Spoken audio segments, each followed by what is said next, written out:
책상 위에 쪽지가 하나 있었습니다. 손으로 꾹꾹 눌러 쓴 글씨였습니다. 엄마 몸 챙겨. 그 네 글자가 5년의 무게였습니다. 엄마 미안해. 진짜 미안해. 박말수는 68살이었습니다.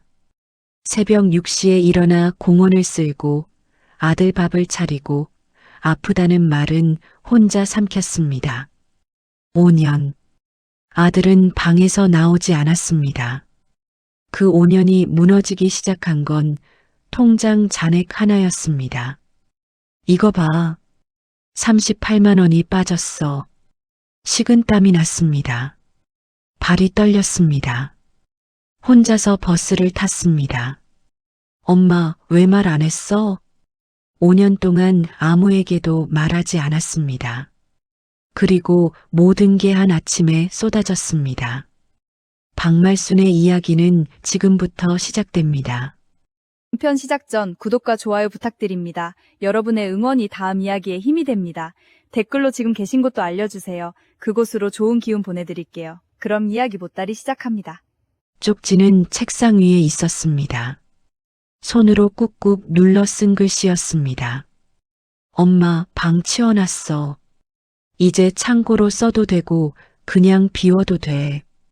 몸 챙겨. 태영이가. 박말수는 그 쪽지를 들고 한참 서 있었습니다. 빈 방이었습니다. 5년 동안 어지럽혀져 있던 방이 이렇게 비어 있으니까 낯설었습니다. 바닥에 아무것도 없었고 이불은 개어서 구석에 놓여 있었습니다. 책상 위도 비어 있었습니다. 쪽지 한 장만 빼고요. 68년 인생에서 가장 조용한 오후였습니다. 눈물이 나왔습니다. 이번엔 참지 않았습니다. 빈 방 안에서 혼자 울었습니다. 소리는 내지 않았습니다. 그냥 눈물이 뚝뚝 흘렀습니다. 이 방에서 5년이 있었구나. 엄마 밥은 국 싱겁다. 고기 없어. 나중에 해줄게. 그 말들이 이 방에서 나왔구나. 그 말들이 밉기도 했고 또 그리울 것 같기도 했습니다. 그게 이상하게 느껴지기도 했습니다. 힘들었던 시간인데 왜 그리운 감정이 드는 건지, 그게 모성이라는 건지 아니면 박말순이라는 사람이 그냥 오래도록 혼자였던 건지 모르겠었습니다. 그런데 이렇게 되기까지 5년이라는 시간이 필요했습니다. 그 5년을 이야기하려면 훨씬 앞으로 돌아가야 했습니다. 인천 부평구 갈산동 반지하 빌라. 보증금 500만 원에 월세 35만 원. 방 2칸짜리 집. 한 칸은 박말순이 쓰고 나머지 한 칸은 아들 이태영이 썼습니다. 태영이는 그때 48살이었습니다. 박말순이 처음 공공글로 청소 일을 시작한 건 62살 때였습니다. 그 전엔 부평시장 안쪽 골목 작은 분식집에서 주방 보조로 18년을 일했습니다. 새벽 6시에 나가서 오후 4시에 들어오는 생활이었습니다. 손이 항상 물에 불어 있었고 겨울에는 손등이 갈라져서 피가 날 때도 있었습니다. 그래도 일이 있다는 게 감사했습니다. 일하는 동안은 딴 생각을 안 해도 됐으니까요.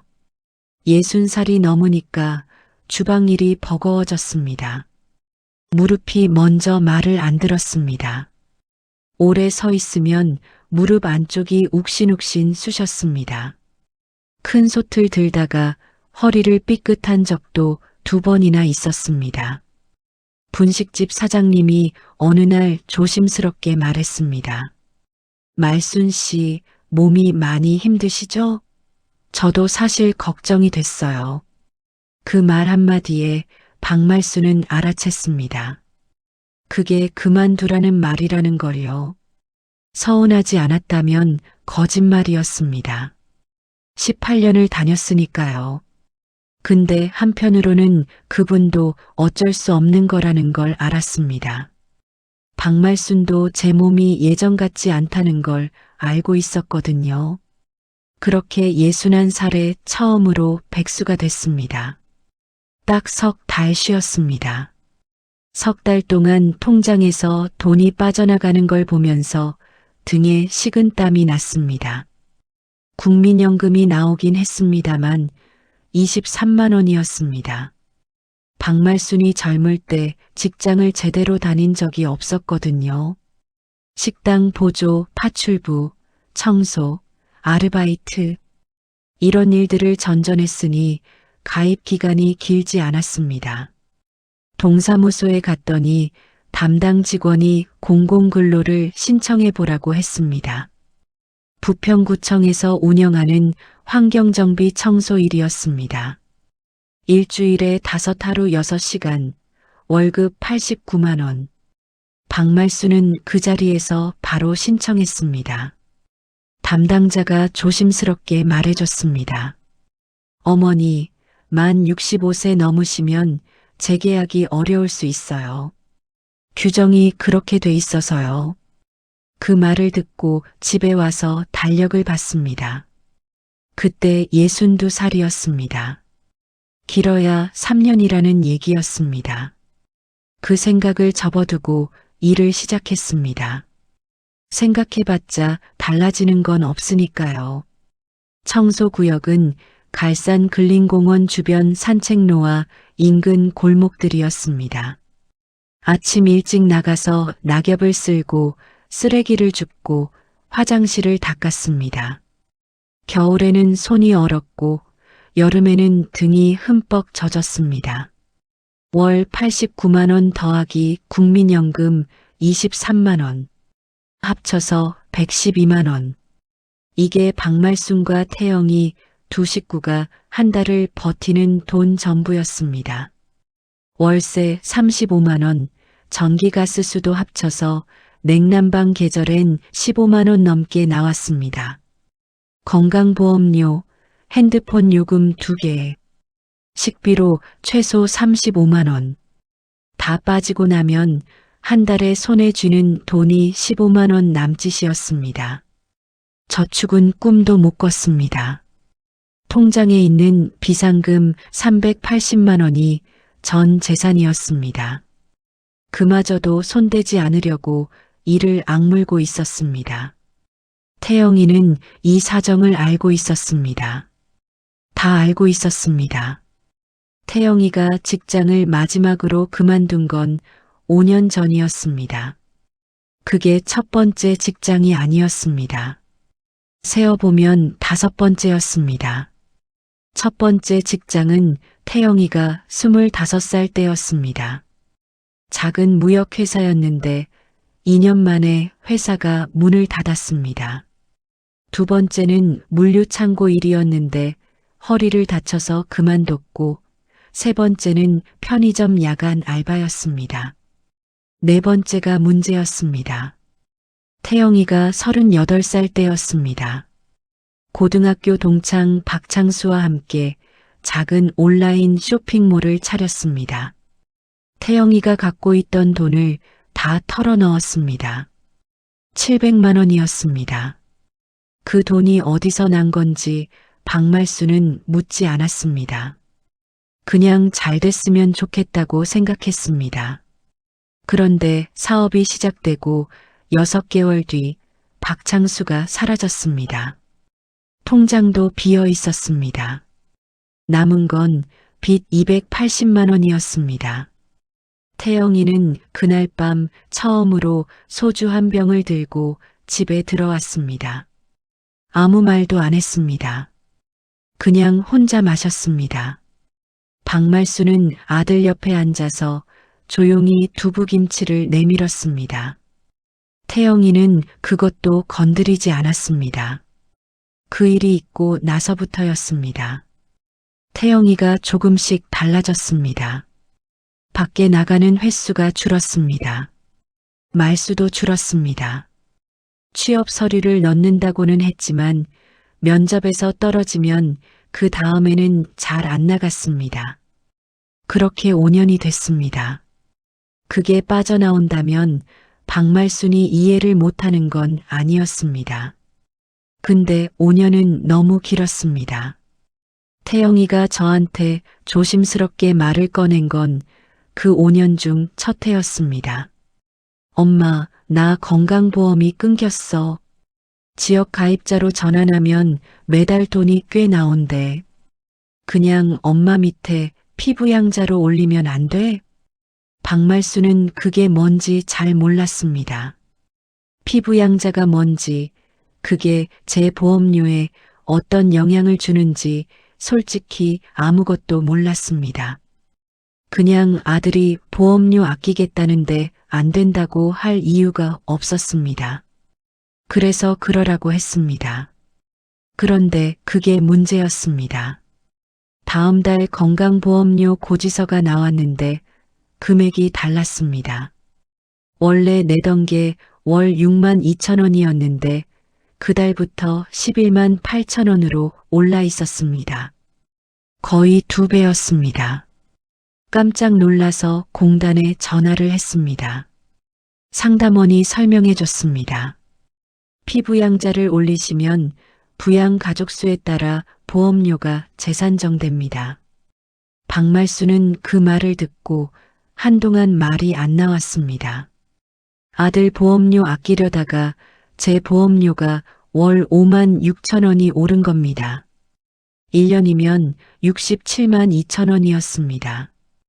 5년이면 336만 원이었습니다. 전 재산 비상금 380만 원에서 거의 다 나간 셈이었습니다. 태영이한테 이 얘기를 했습니다. 태영아, 너 피부양자 올리고 나서 엄마 보험료가 2배로 올랐어. 이거 어떻게 해야 하니? 태영이는 잠깐 멈칫하더니 말했습니다. 그래, 얼마나 올랐는데? 월에 거의 6만 원 가까이. 태영이는 잠시 생각하는 척하다가 말했습니다. 그럼 내가 그 차액은 드릴게. 그 말을 들은 뒤 얼마나 지났는지 아십니까? 5년이었습니다. 태영이가 그 차액을 준 적은 단 한 번도 없었습니다. 삼곡동 경로당은 박말순한테 유일한 숨구멍이었습니다.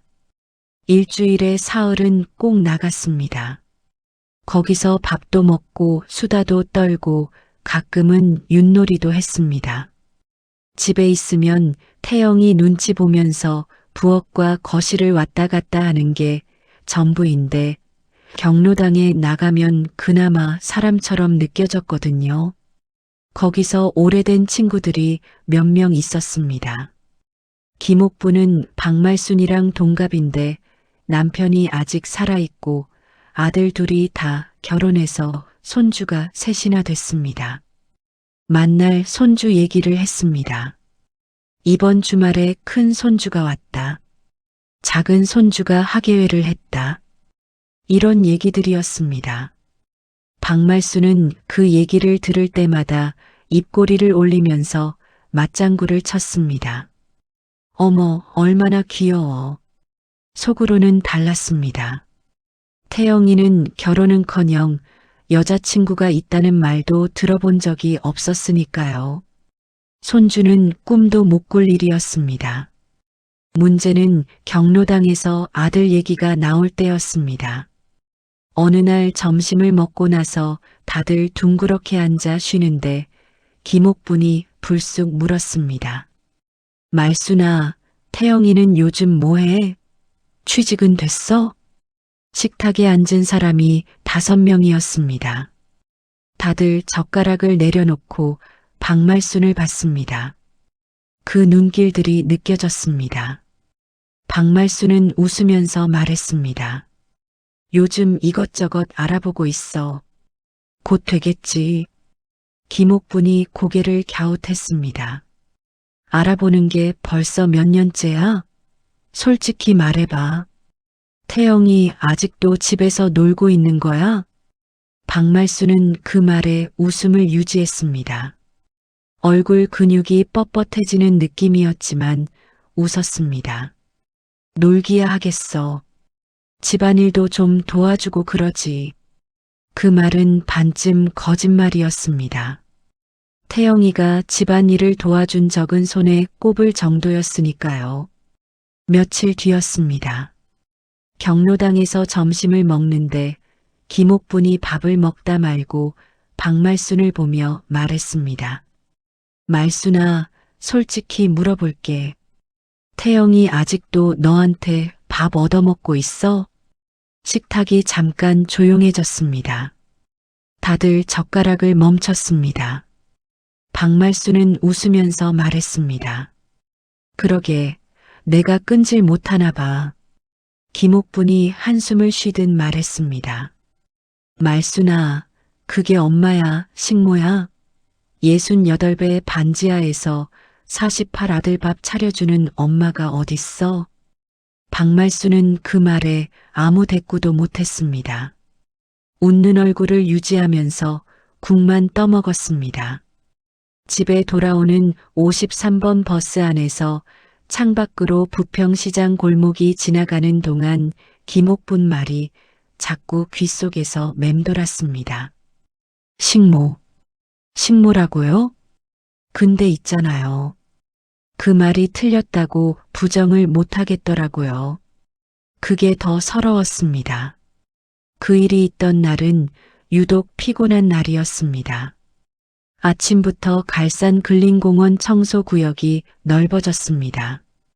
담당자가 다른 직원이 몸이 안 좋아서 빠졌다며 그쪽 구역까지 부탁한다고 했습니다.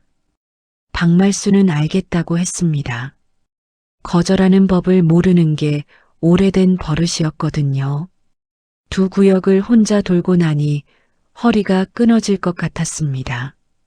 점심도 제대로 못 먹었습니다. 도시락을 받아들었는데 반도 못 먹고 남겼습니다. 입맛이 없었습니다. 퇴근하고 버스를 탔는데 자리가 없었습니다. 서서 왔습니다. 손잡이를 잡고 흔들리면서 오는데 눈이 저절로 감겼습니다. 겨우 정류장에서 내려서 골목을 걸어왔습니다. 집 문을 여는데 태영이 방에서 아무 소리도 안 났습니다. 낮잠을 자나 보다 싶었습니다. 외투를 벗고 세수를 했습니다. 찬물로 얼굴을 2번 씻고 나서야 정신이 좀 들었습니다. 수건으로 얼굴을 닦으면서 문득 생각이 났습니다. 이번 달 월세 날짜가 다가오고 있었거든요. 핸드폰으로 통장 잔액을 확인했습니다. 그런데 뭔가 이상했습니다. 지난주에 확인했을 때는 잔액이 327만 원이었습니다. 그게 지금 보니까 289만 원이었습니다. 눈을 비비고 다시 봤습니다. 289만 원, 38만 원이 빠져 있었습니다. 손이 떨렸습니다. 거래 내역을 눌렀습니다. 사흘 전 오전 11시 30분, 현금 인출기 출금, 38만 원. 박말순은 그 내역을 한참 들여다봤습니다. 제가 뺀 게 아니었습니다. 사흘 전 오전 11시 반이면 박말순은 갈산공원에서 빗자루를 들고 있었습니다. 그런데 더 이상한 게 있었습니다. 박말순은 손가락을 더 올렸습니다. 3달 전 내역, 넉 달 전 내역, 사흘 전이 처음이 아니었습니다. 2달 전에도 20만 원이 빠졌습니다. 넉 달 전에도 15만 원이 빠졌습니다. 모두 오전 11시에서 12시 사이 박말순이 공원에 나가 있는 시간대였습니다. 모두 같은 현금 인출기, 갈산동 골목 편의점 ATM이었습니다. 합치면 73만 원이었습니다. 손이 멈추지 않고 떨렸습니다. 태영이 방문을 두드렸습니다. 태영아. 대답이 없었습니다. 태영아, 일어나봐. 잠시 뒤 부스스한 소리가 났습니다. 문이 열리더니 태영이가 눈을 비비며 나왔습니다. 왜? 무슨 일이야? 박말수는 핸드폰 화면을 내밀었습니다. 이거 봐. 사흘 전에 엄마 통장에서 38만 원이 빠졌어. 그리고 2달 전에 20만 원. 넉 달 전에 15만 원. 합쳐서 73만 원이야. 태영이는 화면을 보더니 잠깐 눈을 피했습니다. 그 찰나의 눈빛을 박말수는 놓치지 않았습니다. 태영아. 태영이가 머리를 극적이며 말했습니다. 엄마, 나 급하게 쓸 때가 있었어. 친구한테 줬던 돈 받기로 했는데 그게 늦어진다고 해서. 박말수는 숨을 한번 골랐습니다. 엄마 비밀번호를 어떻게 알았어? 태영이가 잠시 뜸을 들이다 말했습니다. 예전에 엄마가 말해준 거 기억하고 있었어. 몸이 보내는 신호라는 게 있습니다. 처음엔 아주 작게 옵니다. 그래서 대부분 무시합니다. 박말순도 그랬습니다. 처음 이상하다 싶었던 건 2달 전 아침이었습니다. 갈산 근린공원 청소를 시작하려고 빗자루를 잡는데 오른손이 이상하게 저렸습니다. 잠깐이었습니다. 손을 몇 번 털었더니 괜찮아졌습니다. 그냥 넘겼습니다. 찬바람에 손이 얼었나 보다 싶었거든요. 그 다음 주였습니다. 점심을 먹다가 갑자기 속이 메스꺼웠습니다. 도시락 뚜껑을 닫고 잠깐 바깥 공기를 마셨더니 나아졌습니다. 그것도 그냥 넘겼습니다. 그리고 어느 날 저녁이었습니다. 태영이 밥을 차리려고 냉장고 앞에 서는데 갑자기 눈앞이 핑 돌았습니다. 냉장고 문을 붙잡고 겨우 버텼습니다. 심장이 두 방망이질 쳤습니다. 30초쯤 지났을까요? 괜찮아졌습니다. 박말수는 그냥 된장찌개를 끓였습니다. 태영이는 그날도 몰랐습니다. 박말순도 말하지 않았습니다. 말해봤자 뭐가 달라지겠어? 라는 생각이었습니다. 괜히 말했다가 태영이가 걱정하는 척하면서 결국 아무것도 안 하는 모습을 보면 더 서러울 것 같았거든요. 그러니까 혼자 삼켰습니다. 근처 보건소에 가야겠다는 생각은 했습니다. 근데 공공근로 일정이 빠듯했습니다.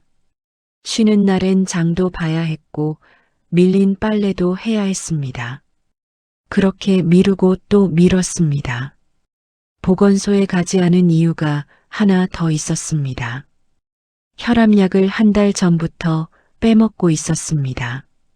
보건소 처방약이 떨어졌는데 다시 받으러 갈 시간을 못 냈거든요. 하루 이틀 미루다 보니 1달이 된 것이었습니다. 그러던 어느 날이었습니다. 11월 초, 갑자기 기온이 뚝 떨어진 날이었습니다. 갈산공원 산책로 은행나무 잎이 한꺼번에 우수수 떨어지던 날이었습니다. 박말수는 그 잎들을 쓸면서 생각했습니다. 나무는 저렇게 한 번에 다 내려놓는데 나는 왜 이렇게 내려놓지를 못하나? 오전 내내 청소를 하고 오후 구역을 돌고 있었습니다. 공원 벤치 사이를 카트를 끌면서 걷는데 갑자기 가슴 가운데가 묵직하게 눌리는 느낌이 들었습니다. 숨이 평소보다 짧아졌습니다. 걸음을 늦췄습니다. 벤치에 카트를 세우고 앉았습니다. 숨을 크게 들이쉬었는데 가슴이 꽉 막힌 것처럼 숨이 끝까지 안 들어왔습니다. 등 쪽으로 뻐근한 느낌이 퍼졌습니다. 등줄기에서 식은땀이 났습니다. 옆에서 같이 일하던 이정래 씨가 달려왔습니다. 말순 씨, 얼굴이 왜 그래요? 하얗게 됐어요. 박말순은 괜찮다고 했습니다. 습관처럼 나온 말이었습니다. 근데 이정래 씨가 손을 잡더니 놓지 않았습니다. 말순 씨, 이거 그냥 넘길 게 아니에요. 담당자한테 얘기하고 오늘 일찍 들어가요. 박말순은 한동안 버텼습니다. 일을 빠지면 그날 일당이 빠졌으니까요. 하루 일당이 4만 원이 조금 넘었습니다. 그게 아까웠습니다. 근데 이정래 씨가 막무가내였습니다. 결국 담당자한테 말하고 오후 반차를 냈습니다. 이정래 씨가 부평구 보건소까지 같이 걸어가 줬습니다. 보건소에서 혈압을 쟀습니다. 간호사가 혈압계를 보더니 말했습니다. 어머니, 혈압이 많이 높으세요. 위가 178이에요. 이정래 씨가 끝까지 같이 가줬습니다. 보건소에서 인천의료원까지 버스로 2정거장이었습니다. 접수를 하고 심전도 검사를 받고 피 검사를 받았습니다. 검사 결과가 나오기까지 2시간을 기다렸습니다. 그 2시간 동안 박말순은 이정래 씨 옆에 앉아서 아무 말도 안 했습니다. 속으로는 별의별 생각이 다 들었습니다. 만약에 큰 병이면 어떡하지? 치료비는 어디서 나오지? 공공근로를 못 나가면 태영이랑 어떻게 살지? 그 생각들이 꼬리를 물었습니다. 이정래 씨가 조용히 말했습니다. 말순 씨, 태영 씨한테는 연락 안 해요? 박말순은 잠깐 생각하다가 고개를 저었습니다. 괜찮아요. 별거 아닐 거예요. 이정래 씨가 한숨을 쉬었습니다. 아무 말도 하지 않았습니다. 그 침묵이 뭔가를 말하고 있었지만 박말순은 모른 척했습니다. 검사 결과가 나왔습니다. 담당 의사가 설명해 줬습니다. 다행히 심근경색은 아닙니다. 근데 혈압이 너무 오래 높았던 것 같아요. 협심증 전 단계 증상이 있고 혈관 상태가 좋지 않습니다. 당장 입원할 정도는 아니지만 혈압약은 하루도 빠지면 안 되고 무리한 신체 활동은 줄이셔야 해요. 협심증이라는 말에 박말순은 순간 멍해졌습니다. 무리한 신체 활동을 줄이라는 말. 속으로 쓴웃음이 났습니다. 빗자루 들고 공원을 도는 게 제 밥줄인데 그걸 줄이면 어떻게 살라는 건지. 병원비가 나왔습니다. 검사비 포함해서 4만 2천 원이었습니다. 지갑에서 돈을 꺼내면서 손이 잠깐 떨렸습니다. 이정래 씨가 버스 정류장까지 같이 걸어주다가 말했습니다. 말순 씨, 태영 씨한테 오늘 일 얘기해요. 엄마가 이렇게 힘든 거 알아야 해요. 박말순은 고개를 끄덕였습니다. 버스를 타고 삼곡동으로 돌아왔습니다. 집 앞에 서서 숨을 한번 골랐습니다. 문을 열었습니다. 태영이는 소파에 누워 핸드폰을 보고 있었습니다. 엄마 왜 이렇게 일찍 왔어? 박말순은 잠깐 태영이를 봤습니다. 병원 얘기, 혈압 얘기, 협심증 전 단계라는 얘기를 말할까 잠깐 고민했습니다. 오늘 일이 좀 일찍 끝났어. 그 말만 하고 부엌으로 들어갔습니다. 냉장고를 열었습니다. 손에 아직도 병원 영수증이 들려 있었습니다. 4만 2천 원. 박말순은 그걸 서랍 안쪽에 밀어 넣었습니다. 가스불을 켰습니다. 몸이 먼저 알고 있었습니다. 한계가 왔다는 걸. 근데 그날도 그 신호를 부엌 서랍 안에 밀어 넣었습니다.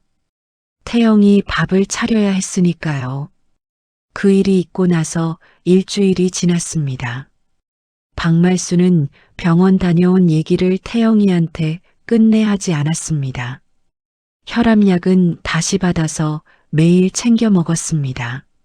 무리하지 말라는 의사 말도 기억했습니다. 근데 일은 그대로 나갔습니다. 안 나갈 수가 없었거든요. 그러던 어느 저녁이었습니다. 태영이가 저녁을 먹다가 뜬금없이 말을 꺼냈습니다. 엄마, 나 친구 박창수한테서 연락 왔어. 박말수는 국을 뜨다가 고개를 들었습니다. 박창수는 태영이 고등학교 동창이었습니다. 그 이름을 듣는 순간 박말순의 손이 잠깐 멈췄습니다. 10년 전 태영이와 함께 쇼핑몰 사업을 하다가 돈을 들고 사라졌던 그 박창수였습니다. 창수가 무슨 일로? 창수가 자기 공장에 관리 일자리가 하나 났다고 나한테 와볼 생각 없냐고 연락이 왔어. 어디 공장인데? 충남 아산 쪽이래. 거기 가면 기숙사 제공이 된다고 하던데. 박말수는 그 말을 듣고 잠깐 멈췄습니다. 복잡했습니다. 아산이라면 인천에서 버스로 2시간 넘게 걸렸습니다. 태영이가 거기 가면 자주 보기 어려울 터였습니다. 그리고 또 하나, 박창수라는 이름이 걸렸습니다. 태영이 통장에서 무단으로 돈을 뺀 이유를 이제는 알 것 같았습니다.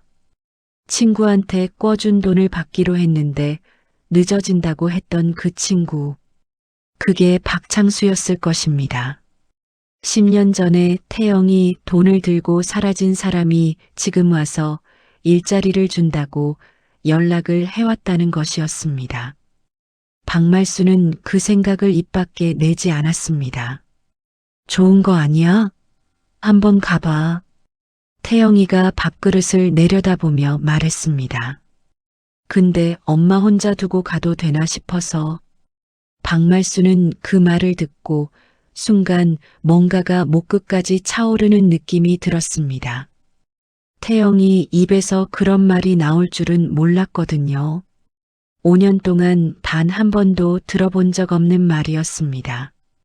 박말수는 애써 웃으면서 말했습니다. 엄마 걱정은 하지 마. 나 혼자도 잘 살아. 근데 사흘 뒤였습니다. 태영이가 저녁을 먹으면서 슬쩍 말했습니다. 엄마, 나 아산 좀 더 생각해봐야 할 것 같아. 일단 창수한테 조건 더 알아봐야 해서. 그러면서 이어서 꺼낸 말이 있었습니다. 근데 엄마, 그 전에 오토바이 면허가 있으면 배달 일도 할 수 있대. 학원 등록비가 35만 원이라는데. 이건 투자잖아. 다른데 취직이 안 돼도 배달이라도 할 수 있으면 되잖아. 박말수는 잠깐 멈췄습니다. 35만 원이면 2달치이며 돈이었습니다. 근데 태영이가 일을 하겠다는데 막을 수는 없었습니다. 비상금 통장에서 꺼내서 줬습니다. 태영이는 그 돈을 받아들고 학원을 등록했습니다. 그리고 사흘 뒤였습니다. 태영이가 저녁을 먹으면서 슬쩍 말했습니다. 엄마, 나 학원 환불했어. 박말수는 밥 숟가락을 내려놨습니다. 왜? 생각해보니까 배달이 나한테 안 맞을 것 같아. 여름에 덥고 겨울에 춥잖아. 몸도 위험하고. 그럼 환불한 돈은? 태영이가 잠깐 뜸을 들이다 말했습니다. 학원에서 수수료 떼고 줬는데 창수한테 빌린 거 갚는 데 썼어. 박말수는 더 이상 묻지 않았습니다. 물어봤자 제 속만 더 쓰릴 것 같았거든요. 그날 밤 비상금 통장 잔액을 확인했습니다. 289만 원이던 게 254만 원이 돼 있었습니다. 통장을 빠져나간 돈을 처음부터 다시 세봤습니다. 73만 원 더하기 35만 원. 모두 108만 원이었습니다. 박말수는 그날 밤 이불 속에서 조용히 생각했습니다. 나는 도대체 언제까지 이러고 있어야 하는 걸까? 그 생각 끝에는 항상 또 다른 생각이 붙어왔습니다. 그래도 태영이가 아프지 않고 옆에 있으니 다행이다. 그 생각이 드는 자신이 한심하면서도 한편으로는 어쩔 수 없다는 걸 알았습니다. 결국 그게 엄마라는 걸 압니다. 근데 엄마이기 이전에 박말순은 68살 박말순이기도 했습니다. 그걸 오랫동안 잊고 살았다는 걸 그때는 아직 몰랐습니다. 며칠 뒤 아침이었습니다. 태영이가 일어나는 시간은 오전 11시가 넘어서였습니다. 그 시간이면 박말순은 이미 갈산공원 산책로를 2바퀴 쓸고 화장실 청소까지 마친 뒤였습니다. 땀이 채 식기도 전에 집에 돌아오면 태영이는 그때서야 부스스 나와서 냉장고 문을 열었습니다. 엄마, 어제 남은 국 있어? 박말순은 그 모습을 보면서 아무 말도 안 했습니다. 그냥 가스불을 켰습니다. 어느 날은 퇴근하고 마트에 들렀다가 두부하고 애호박을 사들고 들어왔더니 태영이가 거실에서 박말순을 보지도 않고 말했습니다. 엄마, 오늘 저녁 뭐야? 박말순은 비닐봉지를 부엌 바닥에 내려놓으면서 생각했습니다. 나는 오늘 새벽 6시에 일어났고 7시에 집을 나섰고 6시간 동안 빗자루를 들고 공원을 돌았고 퇴근길에 시장에 들러 장을 봤습니다. 지금 이 시간이 오후 2시 반입니다. 근데 이 사람은 지금 저한테 저녁이 뭐냐고 묻고 있습니다. 두부찌개. 태영이는 그 말에 별 반응이 없었습니다. 다시 핸드폰만 봤습니다. 박말순은 앞치마를 두르고 두부를 썰기 시작했습니다. 도마 위에서 칼질 소리가 났습니다. 그 소리를 들으면서 속으로 생각했습니다. 나는 지금 68살이다. 이 나이에 내가 뭘 하고 있는 걸까? 그 생각이 손끝까지 내려왔지만 두부는 계속 썰렸습니다. 멈추는 법을 몰랐으니까요. 국이 끓기 시작했습니다. 태영이는 그제야 코를 킁킁대며 말했습니다. 냄새 좋다. 박말순은 그 말 한마디에 마음이 복잡해졌습니다. 욱하는 마음 반, 그래도 좋다는 마음 반. 그게 엄마라는 건지 아니면 너무 오래 이렇게 살아온 건지. 그러다 찾아온 결정적인 저녁이 있었습니다. 그날 태영이는 밥을 다 먹고 나서 물을 한 잔 마시더니 조용히 말했습니다. 엄마, 나 아산 안 가기로 했어. 박말순은 그 말을 듣고 숟가락을 내려놨습니다. 왜?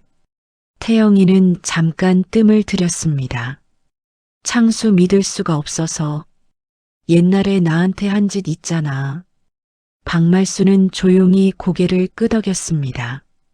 속으로는 다른 말이 올라왔습니다. 그럼 창수한테 빌린 돈 갚으려고 엄마 통장에서 꺼낸 건 뭐야?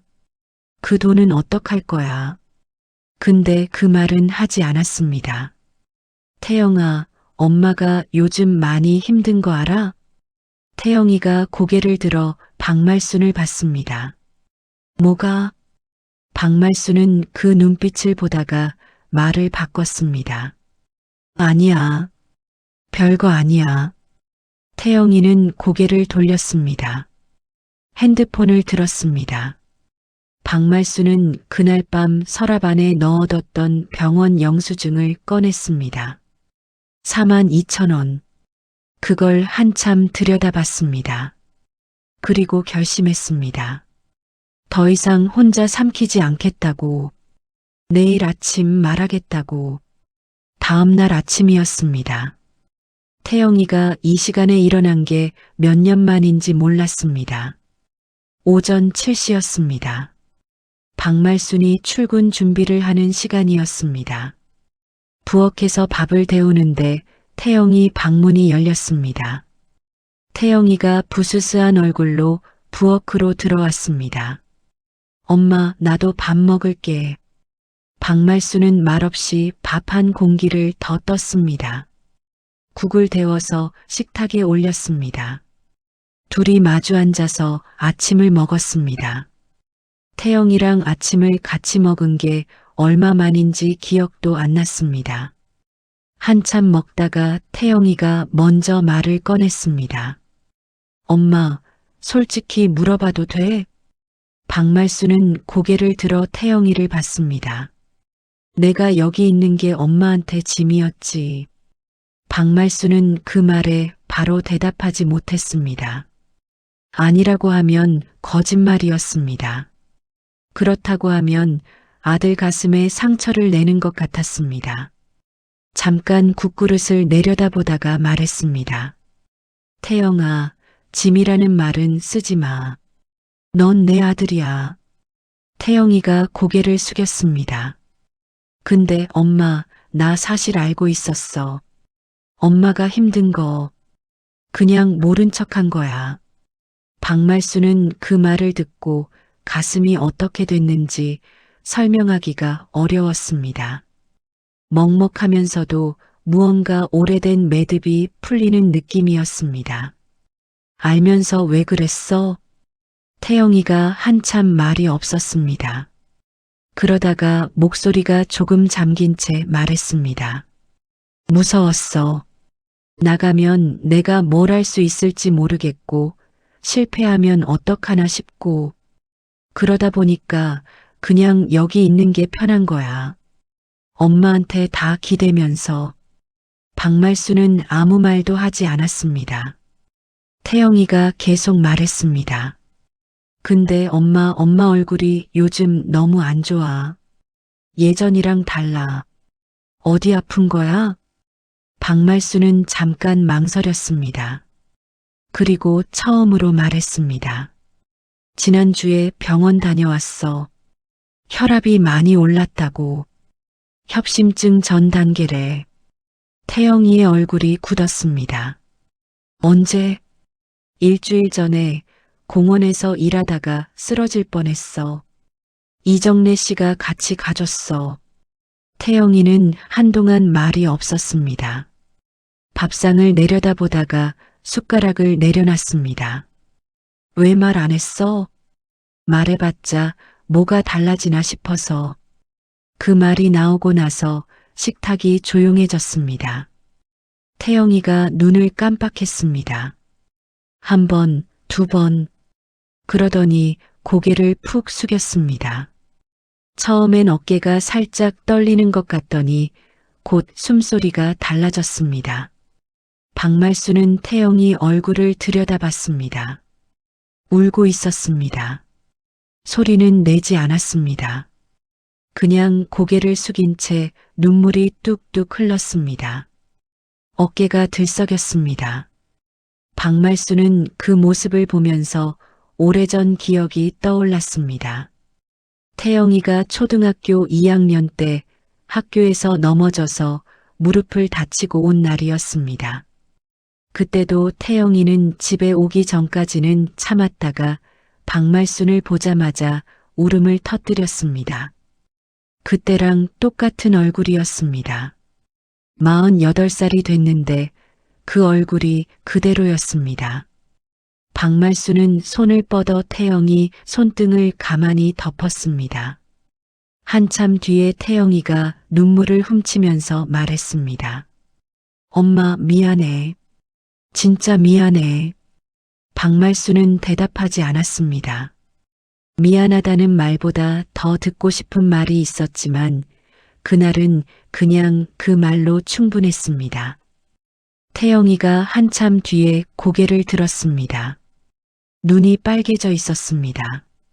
엄마, 나 아산 가서 진짜 잘할게. 돈 모아서 엄마 월세 보내줄게. 박말수는 그 말을 듣고 웃었습니다.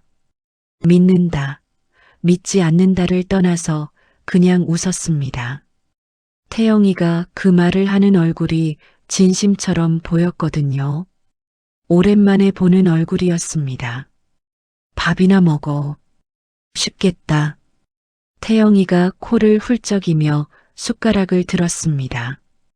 그날 아침밥은 평소보다 천천히 먹었습니다. 둘 다 별말 없이 먹었습니다. 근데 이상하게 그 침묵이 전날 밤 침묵이랑은 달랐습니다. 무거운 침묵이 아니었습니다. 밥을 다 먹고 박말순이 일어서려는데 태영이가 말했습니다. 엄마, 설거지는 내가 할게. 박말순은 멈칫했습니다. 태영이가 설거지를 하겠다고 한 게 몇 년 만인지 기억이 나지 않았습니다. 아무 말 없이 앞치마를 태영이한테 건넸습니다. 태영이가 싱크대 앞에 서는 걸 보면서 박말순은 외투를 걸쳤습니다. 가방을 들고 현관에 섰습니다. 뒤에서 물소리가 났습니다. 태영이가 그릇을 씻는 소리였습니다. 박말순은 그 소리를 잠깐 들었습니다. 그리고 조용히 문을 열고 나왔습니다. 골목을 걸으면서 눈물이 날 것 같았습니다. 꼭 참았습니다. 출근길에 울면 안 되니까요. 갈산 근린공원 입구에 도착했을 때 핸드폰이 울렸습니다. 태영이었습니다. 엄마, 오늘 저녁 내가 해놓을게. 들어오면 먹어. 박말순은 전화기를 붙잡고 한동안 아무 말도 못했습니다. 응, 알았어. 전화를 끊고 빗자루를 들었습니다. 바람이 불었습니다. 은행나무 잎이 몇 장 더 떨어졌습니다. 박말순은 그 잎들을 쓸면서 생각했습니다. 늦었지만 그래도 왔구나. 그것만으로도 그날은 충분했습니다. 태영이가 떠난 날은 11월 마지막 주 토요일이었습니다. 아산까지 가는 버스가 오전 9시 출발이었습니다. 태영이는 전날 밤부터 짐을 쌌습니다. 커다란 캐리어 하나에 옷가지를 넣고 작은 가방에 세면도구랑 충전기를 챙겼습니다. 그게 전부였습니다. 5년을 이 집에서 살았는데 짐이 그것밖에 안 됐습니다. 박말순은 그날 새벽 4시에 일어났습니다. 잠이 오지 않았거든요. 부엌에 나와서 물을 한 컵 마시고 냉장고를 열었습니다. 태영이 아침을 뭘 해줄까 생각했습니다. 떠나는 날이니까 뭔가 따뜻한 걸 해주고 싶었습니다. 된장찌개를 끓이기로 했습니다. 태영이가 어릴 때부터 좋아했던 거였습니다. 두부 넣고 호박 썰어 넣고 멸치 육수로 끓이는 된장찌개. 계란말이도 했습니다. 상을 차려놓고 태영이 방문을 두드렸습니다. 태영아, 밥 먹어. 잠시 뒤 문이 열렸습니다. 태영이가 나오더니 식탁을 보고 잠깐 멈췄습니다. 된장찌개네. 응. 어서 먹어. 쉽겠다. 태영이가 자리에 앉았습니다. 숟가락을 들더니 된장찌개를 한 숟갈 떴습니다. 말없이 밥을 먹었습니다. 박말순도 마주 앉아서 먹었습니다. 한참 먹다가 태영이가 말했습니다. 엄마 된장찌개가 제일 맛있어. 박말순은 그 말에 아무 대꾸도 안 했습니다. 그냥 국만 떴습니다. 근데 눈물이 나려고 해서 얼른 시선을 국그릇으로 내렸습니다. 출발 시간이 다가왔습니다. 태영이가 캐리어를 끌고 현관에 섰습니다. 엄마, 나간다. 박말순은 현관까지 나왔습니다. 그래, 조심해서 가. 태영이가 잠깐 박말순을 봤습니다. 뭔가를 말하려다가 멈추는 것 같았습니다. 그러더니 갑자기 한 발 앞으로 오더니 박말순을 안았습니다. 박말순은 깜짝 놀랐습니다. 태영이가 안아준 게 언제였는지 기억이 나지 않았습니다. 중학교 때였나 아니면 더 어릴 때였나? 어쨌든 아주 오래전 일이었습니다. 태영이 어깨가 박말순보다 한참 높았습니다. 그 품에 얼굴을 묻은 채 잠깐 눈을 감았습니다. 엄마, 혈압약 꼭 챙겨 먹어. 알았지? 박말수는 고개를 끄덕였습니다. 무리하지 말고 힘들면 쉬어. 월세 걱정은 하지 마. 내가 보낼게. 박말수는 그 말에 아무 대답도 못했습니다. 태영이가 먼저 몸을 떼더니 캐리어를 끌고 문을 나섰습니다. 골목으로 나가면서 한번 뒤를 돌아봤습니다. 손을 한번 들어 보이고는 돌아섰습니다. 박말수는 문 앞에 서서 태영이 뒷모습이 골목 모퉁이를 돌아 사라질 때까지 봤습니다. 그리고 문을 닫았습니다. 집안이 갑자기 너무 조용했습니다. 박말수는 현관에 서서 한동안 움직이지 못했습니다. 태영이가 없으니까 집이 이렇게 조용하구나 싶었습니다. 5년 동안 새벽까지 컴퓨터 소리, 핸드폰 소리, 냉장고 문 여닫는 소리가 들렸는데 그게 다 사라졌습니다. 거실을 지나 태영이 방 앞에 섰습니다. 문이 닫혀 있었습니다. 손잡이를 잡았다가 놨습니다.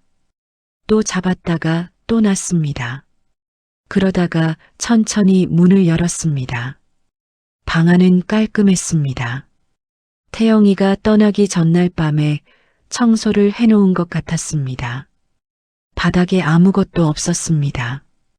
이불은 개어서 구석에 놓여 있었고 책상 위도 비어 있었습니다. 책상 위에 쪽지가 하나 있었습니다. 박말수는 그걸 집어들었습니다. 손으로 꾹꾹 눌러 쓴 글씨였습니다. 엄마, 방 치워놨어. 이제 창고로 써도 되고 그냥 비워도 돼. 몸 챙겨. 태영이가 챕터 1에서 읽었던 그 쪽지였습니다. 눈물이 나왔습니다. 이번엔 참지 않았습니다. 빈방 안에서 혼자 울었습니다. 소리를 내지는 않았습니다. 그냥 눈물이 뚝뚝 흘렀습니다. 울면서 생각했습니다. 이 방에서 5년이 있었구나. 밥 차려줘. 국 싱겁다. 고기 없어. 그 말들이 이 방에서 나왔구나. 그 말들이 밉기도 했고 또 그리울 것 같기도 했습니다. 한참 울다가 눈물을 훔쳤습니다. 쪽지를 들고 방에서 나왔습니다. 부엌으로 들어가서 냉장고를 열었습니다. 태영이가 먹던 음식들이 아직 남아 있었습니다. 요구르트, 남은 반찬들, 태영이가 좋아하는 고추장. 박말수는 냉장고를 닫았습니다. 오늘 저녁은 뭘 해 먹을까? 그 생각을 하는데 갑자기 멍해졌습니다. 지금껏 저녁 메뉴를 생각할 때는 항상 태영이 기준이었거든요. 태영이가 뭘 좋아하나, 뭘 먹고 싶다고 했나? 근데 오늘부터는 저만 생각하면 됐습니다.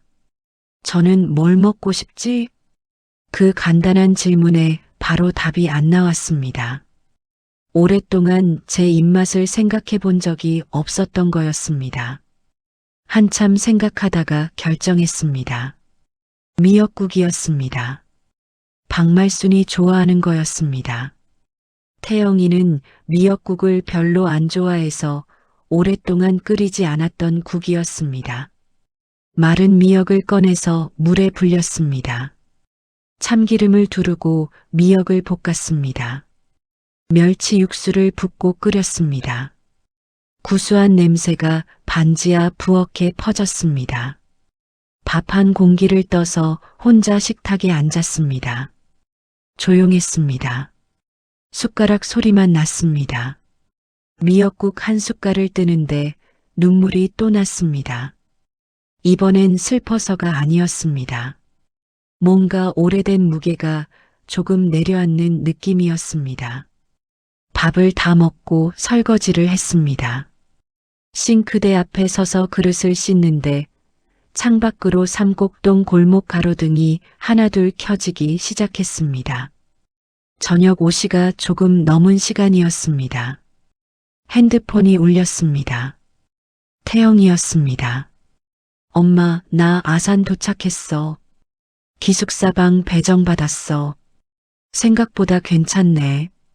박말수는 그릇을 내려놓고 대답했습니다. 그래, 잘 됐다. 밥은 먹었어? 응. 굿네 식당 있어. 엄마는? 나도 먹었어.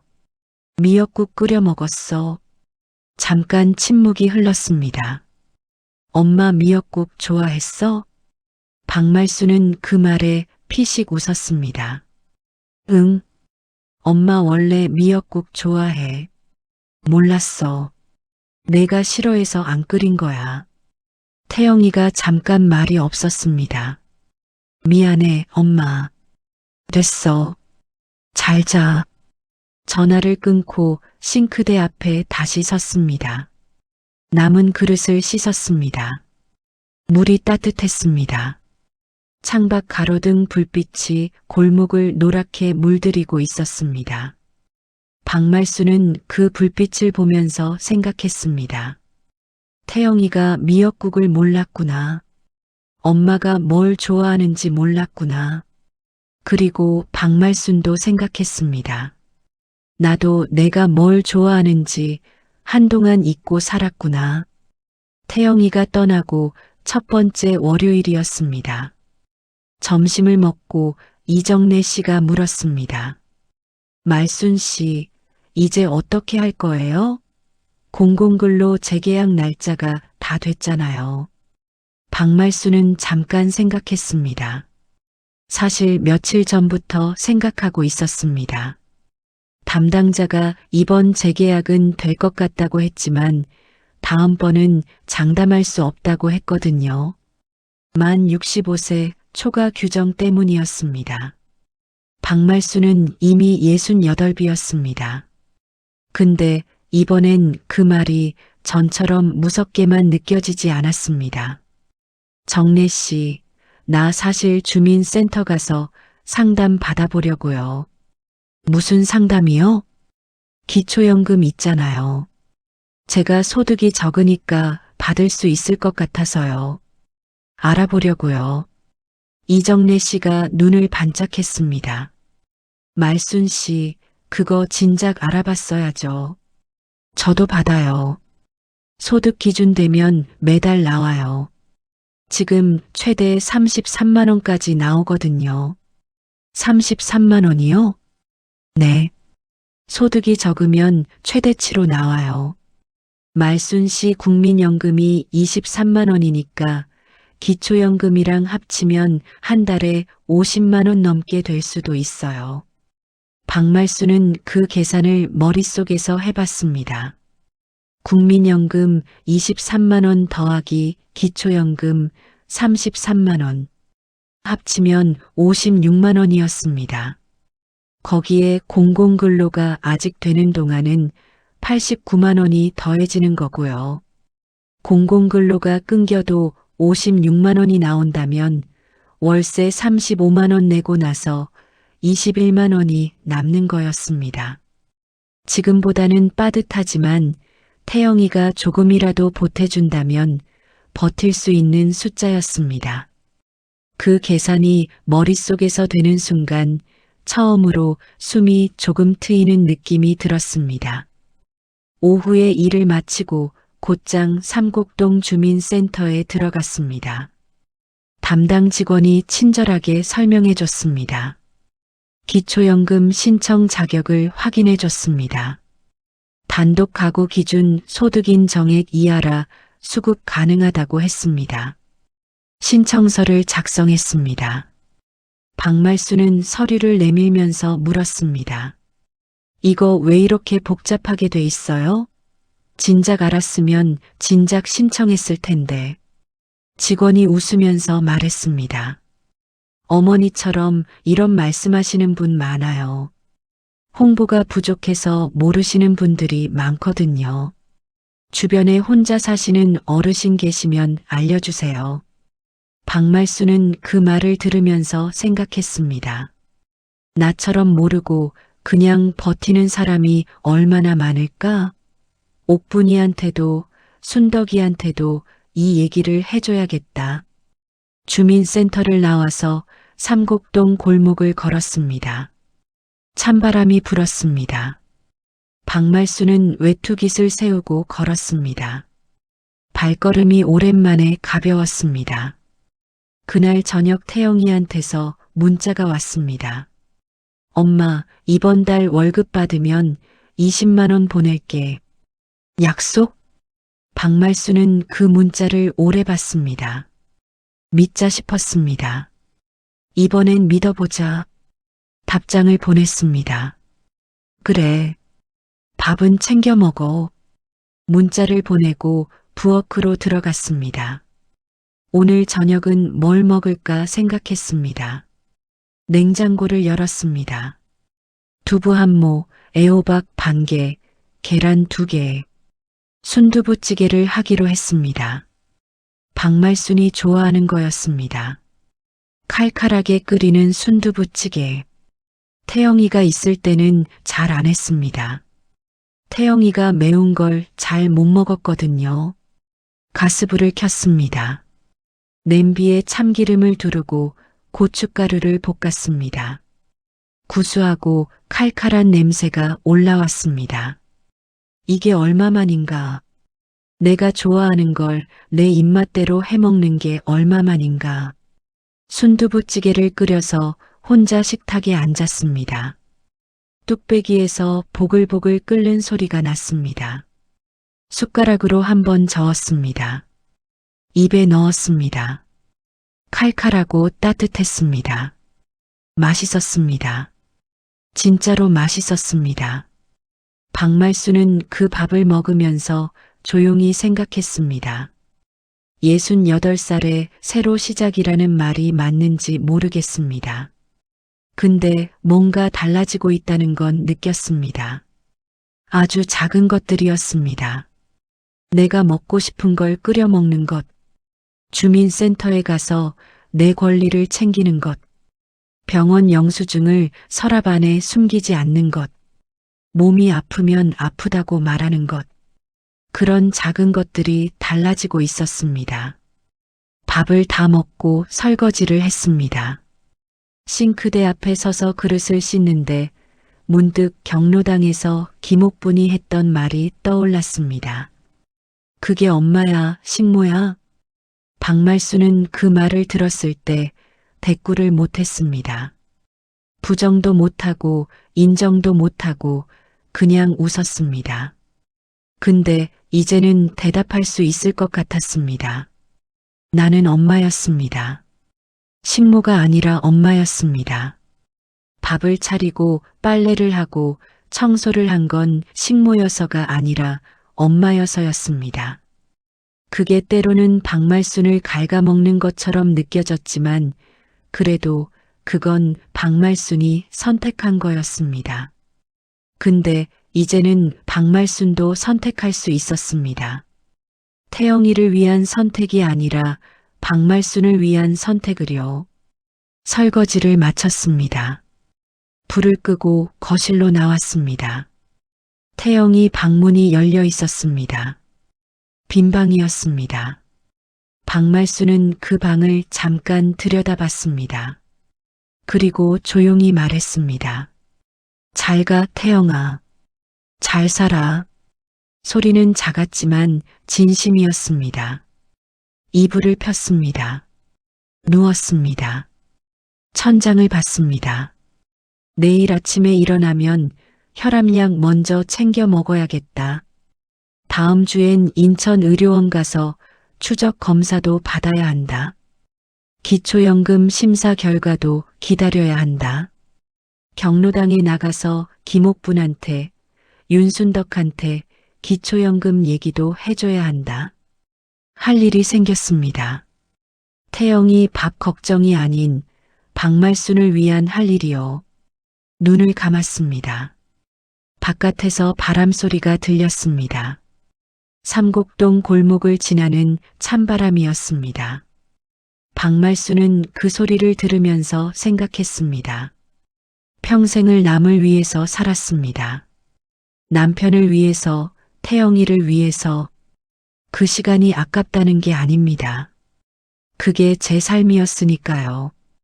근데 이제는 조금, 아주 조금만 저를 위해 살아보려고 합니다.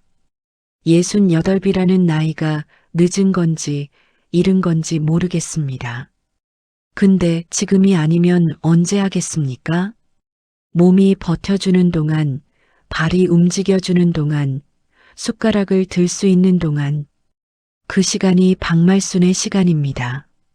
오늘 순두부찌개를 끓여 먹었습니다. 칼칼하고 따뜻했습니다. 맛있었습니다. 내일은 미역국을 끓여볼까 합니다. 아니면 그냥 보건소 앞 분식집에서 칼국수 한 그릇 사 먹을 수도 있습니다. 태영이한테 물어볼 필요 없습니다. 박말순이 먹고 싶은 걸 먹으면 됩니다. 그게 별것 아닌 것 같아도 이렇게 되기까지 아주 오래 걸린 일이었습니다. 이 이야기를 듣고 계신 분들 중에 박말순처럼 사시는 분이 계실 것 같습니다. 자식 뒷바라지에 당신 몸이 어떤지도 모르고 사시는 분, 아프다는 말을 삼키고 오늘도 밥을 차리시는 분, 통장 잔액이 줄어드는 걸 보면서도 그냥 모른 척 하시는 분, 그분들께 드리고 싶은 말이 있습니다. 이제는 당신 차례입니다. 당신이 뭘 좋아하는지, 뭘 먹고 싶은지, 어디 아픈지, 그걸 먼저 생각하셔도 됩니다. 그게 이기적인 게 아닙니다. 당신이 건강해야 자식도 챙길 수 있는 겁니다. 혈압약 꼭 챙겨 드세요. 기초연금 아직 안 받으셨으면 주민센터 가서 신청하세요. 몸이 아프면 참지 마시고 병원 가세요. 그 작은 것들이 지금 당신한테 가장 중요한 일입니다. 박말순은 오늘도 삼곡동 반지하에서 혼자 밥을 먹었습니다. 조용했습니다. 근데 나쁘지 않았습니다. 내일 아침에도 눈을 뜰 수 있다면 그것만으로 충분합니다. 오늘 이야기가 작은 위로가 되셨다면 구독과 좋아요를 살포시 눌러주세요. 여러분이 남겨주시는 댓글 한 줄이 저희가 이 이야기를 이어가는 가장 큰 힘입니다. 늘 건강하세요. 그리고 사랑합니다.